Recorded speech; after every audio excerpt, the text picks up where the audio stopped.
नमस्कार बंधुगण आपण मानकु स्वागत जनाऊँच कंप्लीट वेलनेस सीरीज रे। आज आम कथा केमिति आमे हेल्थ को आर्न करिवा।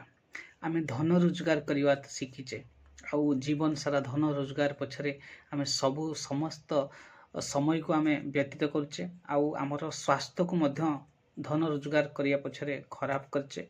स्वास्थ्य प्रति आमे ध्यान दे पारने। तेणु प्रकृत में स्वास्थ्य को आमे किनी परिबा नहीं, स्वास्थ्य को आमे आर्न करि परिबा। स्वास्थ्य पाई भी आमको मेहनत करिया पड़िबो। तो सेति आर्न शब्द होची बहुत महत्वपूर्ण। तो ई रे होची आपनकर एक्सरसाइज।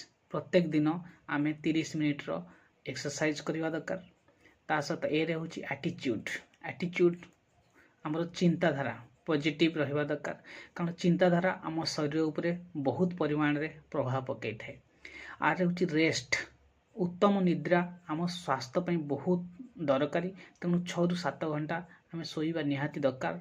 आउ एन रहूची न्यूट्रिशन, उत्तम पोषण आउ जोटी पुष्टिकर खाद्य निहाती दरकार आमको सुस्थ सबल रहिया पई।